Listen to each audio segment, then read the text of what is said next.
Okay. Yes. This is a little white, this is a rod thermistor.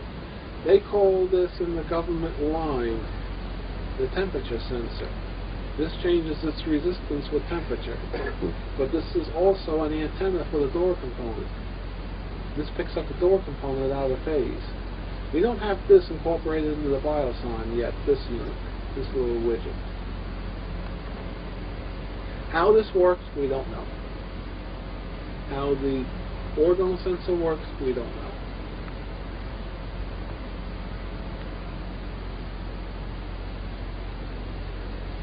When did Wilhelm Reich develop that sensor system? About the 40s. This is when he moved into electronics. Yeah.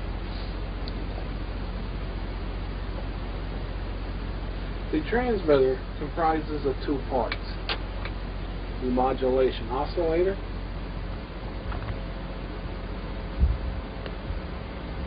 you can see it's got a coil. It's got a little vacuum tube in it. And the actual transmitter, of course, this you should recognize from over there. This is the same as here. This is what's in it. Okay. Let's focus on that con that go over the antenna. This is the transmitter right here. These two pieces.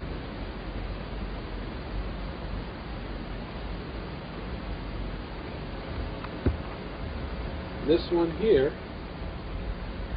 is the carrier oscillator with a very unusual antenna. It resembles a conical antenna, but I'm not quite sure what it is. But of course, what was Mr. Reich into? Sexuality, orgasms. What does this resemble? Resembles a phallic symbol. Especially this piece here resembles the male phallic symbol. On television, I don't want to say any more about it. As a cavity oscillator, is this the antenna function? Well, this is the antenna. This is the actual oscillator, this round thing, the thing that looks like a can. Okay. The little can has the tube and the cavity in it. Right. Okay. And this here is the secondary modulator. This here is the primary modulator. These two pieces make up the transmitter. This is the modulation oscillator. This is the carrier oscillator. Yes.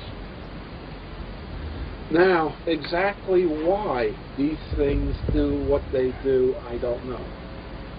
I cannot give you a theory base on this. I'm trying to derive the theory base on this. How this thing actually generates 250 watts etheric power, I wish I knew, but I don't. Sounds a little like an activity of free energy. It may be. Free energy. So-called, yeah. Yeah. It involves the ether, no question. This is the product we're pushing right now. Is it possible to make a demonstration of the biosond and demonstrate what it does? What we're going to do is we're going to set this thing on the floor, turn it on to transmit,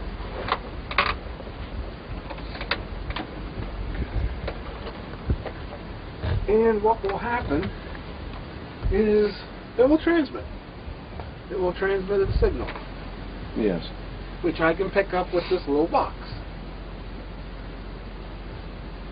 Okay.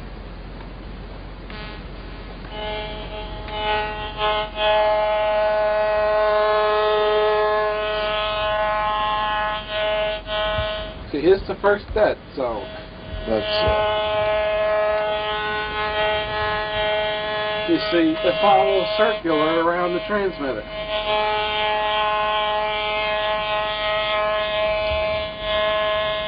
Now there's nothing in here that should cause that dead zone.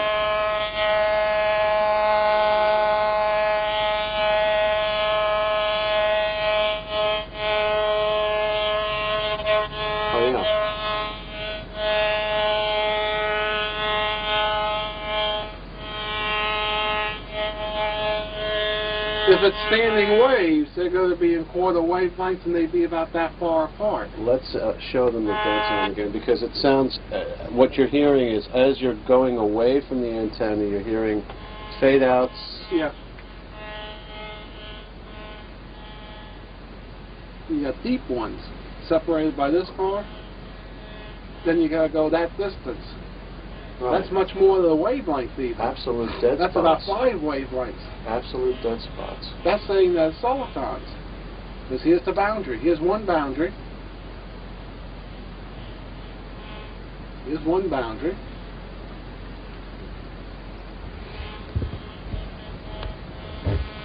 You can see the solitons are going out in hemispherical circles.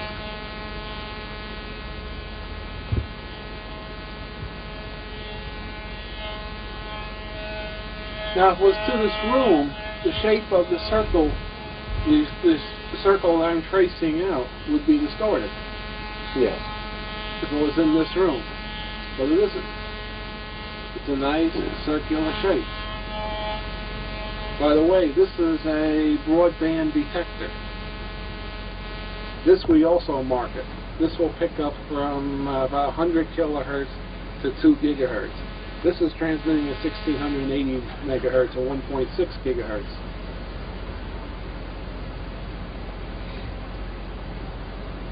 Okay.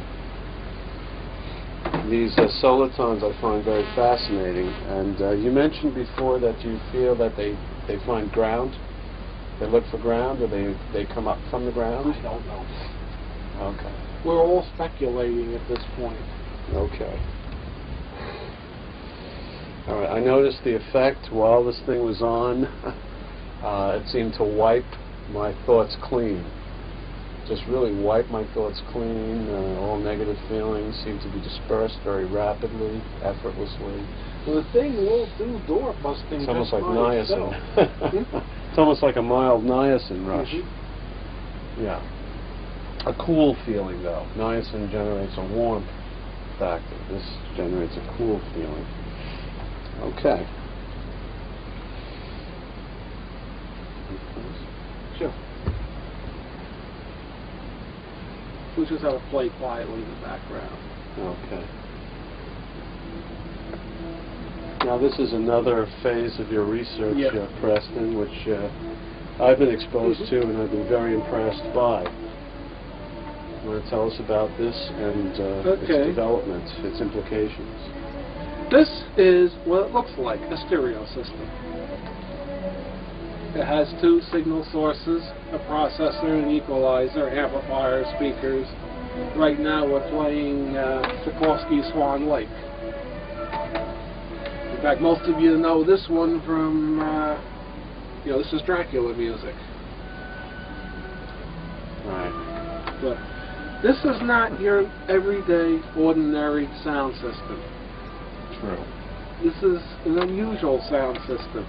The theory base is this. When you make a recording, either everything or nothing records. Of course, your physicist would laugh at you if you said this. How it actually works is we all exist in multi-dimensionality, multi-reference frames, multi-universes.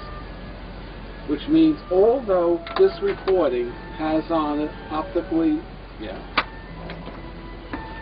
although this recording has on it optically encoded audio information, at the same time, along with this recording, is images and other realities. Is images and other realities. Yes. Now, this system here is specially designed to pick up this other recording, these other images and the other realities of processing. When the musicians perform, they project their biofield at the audience. This is captured in the recording. This equipment is designed to recover that biofield. After the recovery system is complete, it's all vacuum tubes. These amplifier speakers have vacuum tubes in it. You want vacuum tubes to amplify this function. transistors don't amplify this function all that Okay, well. we'll show one of our speakers. Why don't you show this one? That's easier. This one is easier.